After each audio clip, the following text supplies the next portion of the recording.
है, खासकर पहाड़ों में।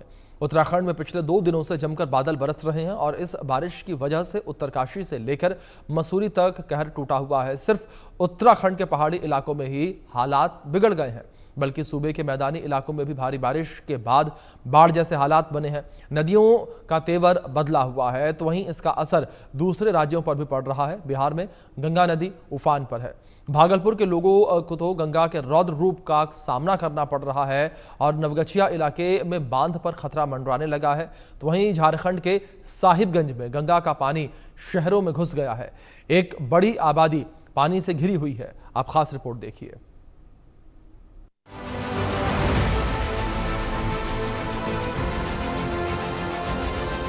उत्तराखंड में फिर बदला मौसम का मिजाज। मसूरी में भारी बारिश ने बरपाया कहर। उत्तरकाशी में रेस्क्यू ऑपरेशन पर लगा ब्रेक। धराली में तबाही के बाद जब मौसम खुला तो रेस्क्यू ऑपरेशन में तेजी आई, लेकिन एक बार फिर मौसम का मिजाज बदला और बारिश का सिलसिला शुरू हो गया, जिसकी वजह से धराली में रेस्क्यू ऑपरेशन की रफ्तार पर ब्रेक लग गया। भारी बारिश की वजह से उत्तरकाशी में हेलीकॉप्टर का संचालन बंद रहा। पहाड़ों में मौसम का मिजाज बदला तो मसूरी में भारी बारिश ने कहर बरपा दिया। सोमवार रात से जो बारिश शुरू हुई तो इसका असर दूसरे दिन भी दिखने लगा। नगर पालिका के वार्ड नंबर 12 में एक दुकान ढह गई। अचानक हुए इस हादसे से इलाके में हड़कंप मच गया। गनीमत रही कि जिस वक्त हादसा हुआ उस वक्त कोई दुकान में मौजूद नहीं था। उत्तराखंड के पहाड़ों में हो रही भारी बारिश के चलते सूबे के मैदानी इलाके प्रभावित हो रहे हैं। हालांकि मैदानी इलाकों में भी भारी बारिश हो रही है और भारी बारिश के चलते खेत खलियान में पानी भर गया है। फसलों को भारी नुकसान पहुंचा है। बाजपुर नगर में भारी बारिश के चलते कई इलाकों में बाढ़ जैसी स्थिति बनी हुई है। बाजपुर के झारखंडी इलाके का मेन रोड बह गया, जिसकी वजह से 3 गांवों का संपर्क टूट चुका है।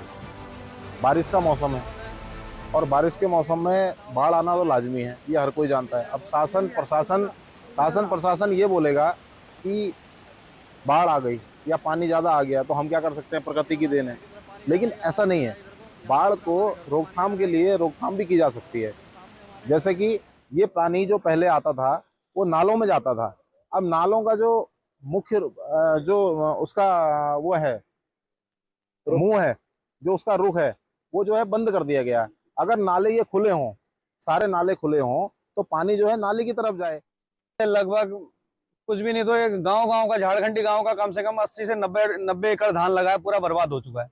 80 से 90 एकड़ धान बर्बाद हो चुका है मकानों। और बाकी गांव में तो पानी घुसा ही है, घर घर में घुसा है। इधर झारखंडी में किसी के पेड़ गिर गया घरों पे, किसी के रोड टूट गई।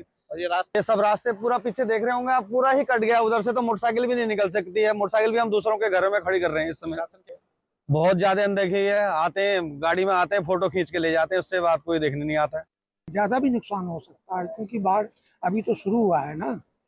जबकि शासन प्रशासन को 2 साल पहले इस विषय पे अवगत करा दिया गया, लिखित रूप में उनको दे दिया गया। राजनीति में लेकर के ऑफिस से निकल करके बाहर को नहीं देखा। मैंने कमिश्नर साहब को बोला, उन्होंने डीएम साहब पर टाल दिया। डीएम साहब के पास गया, पहले पत्राचार किया, 2-2, 3-3 लेटर गए उनके पास। फिर मैं स्वयं जाके मिला उससे, भाई लेटर दिया। मैंने उनसे रिक्वेस्ट किया कि सर ऐसा समय आएगा कि इसकी भरपाई नहीं हो पाएगी। पहाड़ों में हो रही मूसलाधार बारिश की वजह से नदियों के तेवर भी बदले हुए हैं। रायवाला में सौंग नदी उफान पर है, जिसके चलते वीरभद्र ऋषिकेश विद्युत स्टेशन से रायवाला सब स्टेशन को आने वाली 33 kV की लाइन क्षतिग्रस्त हो गई और इस वजह से इलाके में बिजली की सप्लाई ठप हो गई है। पहाड़ों में जोरदार बारिश की वजह से कई इलाकों में हालात खराब हैं। मौसम विभाग ने रेड अलर्ट जारी कर रखा है। Bureau report, India news.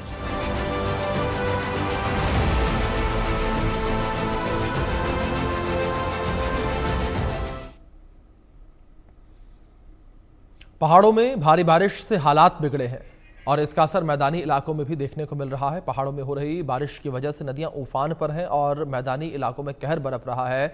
Bihar के भागलपुर में गंगा का कहर टूटा है, तो वहीं साहिबगंज में भी गंगा का रौद्र रूप देखने को मिला और कई इलाके गंगा के पानी में डूबे हुए हैं। आप रिपोर्ट देखिए।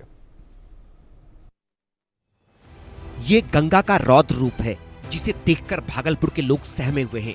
नवगछिया के इस्माइलपुर बांध पर तो संकट मंडरा रहा है, क्योंकि गंगा के कटाव में कब ये बांध ध्वस्त हो जाए कोई नहीं जानता। हालात इतने गंभीर हैं कि दर्जनों घर तो पहले ही गंगा में समा चुके हैं और सैकड़ों घरों के वजूद पर संकट मंडरा रहा है। हालात को देखते हुए लोग पलायन के लिए मजबूर हो गए हैं। घरों से सामान निकाल रहे हैं, जो बच जाए उसे बचा लिया जाए, बाकी तो सब गंगा मैया के लिए है ही। इस हालात के लिए लोग सरकार को कोस रहे हैं। स्थानीय दावा कर रहे हैं कि बांध के निर्माण में भारी धांधली हुई है, जिसका नतीजा है कि बांध ध्वस्त होने की कगार पर खड़ा है। भागलपुर का नवगछिया ही नहीं बल्कि शहरी इलाका भी गंगा के पानी से घिरा है। तिलका मांझी यूनिवर्सिटी तो टापू बन गया है, क्योंकि गंगा का पानी चारों ओर फैला हुआ है। हालात को देखते हुए कॉलेज में पढ़ाई लिखाई का काम बंद कर दिया गया है और जो लोग कॉलेज आ जा रहे हैं वो नाव का सहारा ले रहे हैं। बिना नाव के कोई काम इस इलाके में पूरा नहीं हो सकता। ऊपर से राष्ट्रपति का तिलका मांझी यूनिवर्सिटी का दौरा है। इसे लेकर यूनिवर्सिटी प्रशासन को अलग ही टेंशन है कि पानी के बीच कार्यक्रम को कैसे संचालित किया जाएगा। तिलका मांझी भागलपुर यूनिवर्सिटी भागलपुर का जो है सबसे बड़ा यूनिवर्सिटी है और पटना यूनिवर्सिटी के बाद तिलका मांझी भागलपुर यूनिवर्सिटी दूसरे नंबर का विश्वविद्यालय है, जहां पर हर एक वर्ष की भांति जहां पर सरकार जो है कुंभकर्ण की निद्रा में सोई रहती है। उन्हें कोई मतलब नहीं होता है कि बच्चे का जो भविष्य होगा वो क्या होगा। अगर इस तरीके से यूनिवर्सिटी में अगर 1 महीने बाढ़ का पानी रह गया तो बच्चे जो है अपना मार्कशीट से लेने से तक जो है वो अपने कार्यालय तक नहीं जा पाएंगे। गंगा का कहर सिर्फ भागलपुर में ही नहीं टूटा है, बल्कि झारखंड के साहिबगंज में भी गंगा का रौद्र रूप देखने को मिल रहा है। लगातार बारिश और गंगा के बढ़ते जलस्तर की वजह से दियारा का इलाका पूरी तरह से डूब गया है। और सिर्फ दियारा ही क्यों, शहर के 28 वार्डों में से 11 वार्डों पर